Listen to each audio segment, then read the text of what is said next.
बिहार में मंत्रिमंडल विस्तार में हो रही देरी को लेकर के कई तरह के सवाल उठ रहे हैं। राजनीतिक गलियारों में चर्चा है कि नीतीश कुमार और बीजेपी के बीच जो डील हुई थी वह पूरी तरह से साफ नहीं हो पा रही है। चर्चा है कि नीतीश कुमार लोकसभा के साथ विधानसभा चुनाव कराना चाहते हैं, लेकिन बीजेपी इस पर शांत है।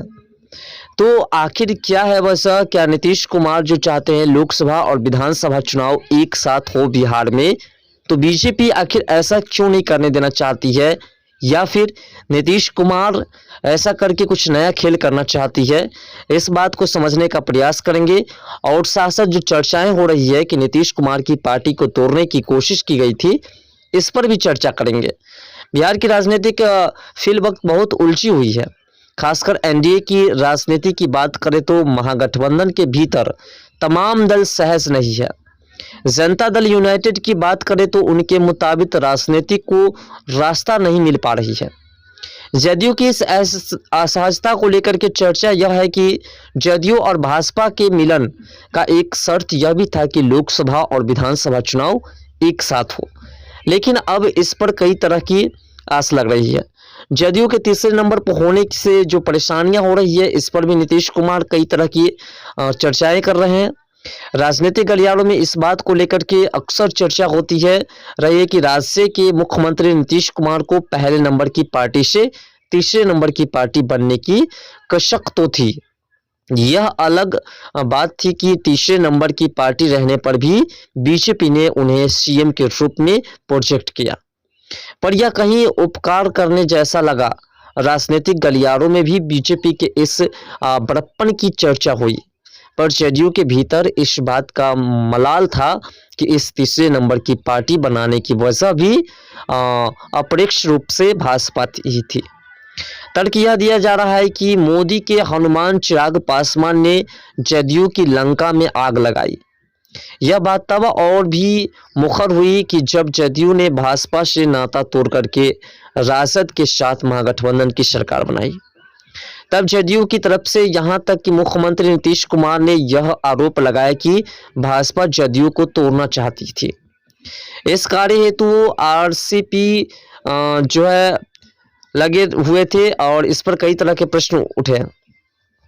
राजनीतिक गलियारों में इस बात की भी चर्चा हो रही है कि विधायकों के नंबर गेम को लेकर के नीतीश कुमार परेशान भी थे। वे चाहते भी थे कि कांग्रेस के विधायकों को तोड़ करके जदयू विधायक की संख्या बढ़े।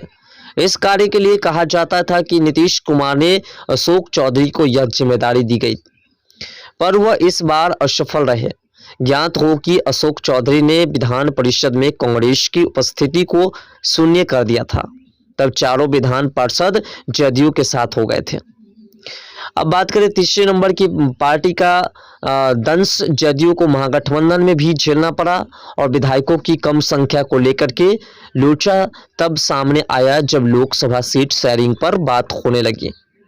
तब महागठबंधन की शेयरिंग पर बैठे राजद सुप्रीमो लालू प्रसाद ने लोकसभा सीटों के बंटवारे का आधार विधायकों की संख्या बना डाला, लेकिन तब जदयू ने इस समीकरण को नकार लोकसभा की सीट को आधार बनाया। नतीजा यह हुआ कि महागठबंधन का साथ छोड़ना पड़ा और एनडीए के दामन फिर से थामने पड़े नीतीश कुमार को। नीतीश कुमार आखिर क्यों चाहते हैं विधानसभा और लोकसभा चुनाव एक साथ हो, इस पर भी चर्चा करते हैं। अब जदयू का एनडीए में आने की वजह क्या रही होगी और समझौता के बिंदु क्या क्या रहे होंगे, यह तो वे लोग जानते होंगे, लेकिन राजनीतिक गलियारों में इस बात की चर्चा जरूर हुई कि नीतीश कुमार लोकसभा और राज्यसभा चुनाव एक साथ कराना चाहते हैं। अब जदयू ऐसा क्यों चाहता था, उसके कई कारण भी हैं। पहली जरूरत तो यह थी कि जदयू तीसरे नंबर की पार्टी से छुटकारा चाहती है। दूसरी बड़ी बात यह भी कि नरेंद्र मोदी के चेहरे और राम लहर में चुनावी बेड़ा पार भी करना चाहती है। लोकसभा और विधानसभा साथ साथ होने से 2029 तक नरेंद्र मोदी पीएम हो रहेंगे, तो नीतीश कुमार भी अगले 5 सालों के लिए सीएम रहेंगे। एक बड़ा कारण यह भी है कि जदयू के भीतर यह अविश्वास भी है कि 2025 के विधानसभा तक हालात कितनी ठीक ठाक हो रहेगी या नहीं, भी इसकी भी चर्चा हो रही है। ऐसा इसलिए भी कि बिहार में सरकार तो बनी पर मंत्री वही बने जो भाजपा ने चाहा। नीतीश कुमार की पसंद को दरकिरार कर दिया गया। वरिष्ठ पत्रकार अरुण पांडे का कहना है कि इस बार जो समझौता हुआ होगा वह तो नीतीश कुमार और भाजपा का केंद्रीय नेतृत्व ही जानता होगा, पर इसका इतना तो कहा जा सकता है कि लोकसभा के साथ विधानसभा चुनाव होता है तो फायदा भी नीतीश कुमार को ही होगा। ऐसा इसलिए कि बार बार गठबंधन बदलने से नीतीश कुमार की इमेज पर प्रभाव पड़ा है, एक विश्वसनीय चेहरा नहीं रह गए। ऐसे में नरेंद्र मोदी के चेहरे और बीजेपी के संगठन स्थितियों का लाभ लेकर के जदयू अपनी स्थिति को बेहतर कर सकती है, लेकिन जदयू के अंदर खाने में क्या चल रहा है यह तो उनके रणनीतिकार ही जानते होंगे, पर भाजपा के रुख से तो लगता है कि लोकसभा और बिहार विधानसभा का चुनाव एक साथ होने वाला नहीं है। और अगर ऐसा नहीं होता है तो फिर नीतीश कुमार का जो सपना है, नीतीश कुमार जो चाहते हैं उसका सपना टूट जाएगा। नीतीश कुमार की इमेज पूरी तरह से खराब हो चुकी है। नीतीश कुमार कहीं के नहीं है। बिहार में नीतीश कुमार की कोई अब पहचान नहीं रह गई। नीतीश कुमार ने इतनी बार पार्टी बदली और इतने बार नीतीश कुमार ने बिहार को बर्बाद करने की कोशिश की जैसा कि पहले किया गया था। इसको देखते हुए जनता नीतीश कुमार से पूरी तरह से थक चुके हैं और नीतीश कुमार अगर दोबारा मुख्यमंत्री बनना चाहते हैं तो उसके लिए नीतीश कुमार को बीजेपी का दामन जो थामे है, तो बीजेपी के राम लहर में विधानसभा और लोकसभा चुनाव एक साथ होने के बाद ही नीतीश कुमार को फायदा मिल सकता है। और इसलिए नीतीश कुमार चाहते हैं कि लोकसभा और विधानसभा चुनाव एक साथ हो, जिससे कि 2029 तक मोदी जी प्रधानमंत्री रहेंगे और इसी बीच 5 साल तक हम भी मुख्यमंत्री पद पर बिहार में रहेंगे। और अगर ऐसा नहीं होता है, 25 में विधानसभा चुनाव होता है, तो नीतीश कुमार को डर सता रही है कि 2025 में बीजेपी का कोई नेता जो है मुख्यमंत्री पद पर बैठ जाएगा और हमारा जो है पूरी तरह से पत्ता साफ हो जाएगा।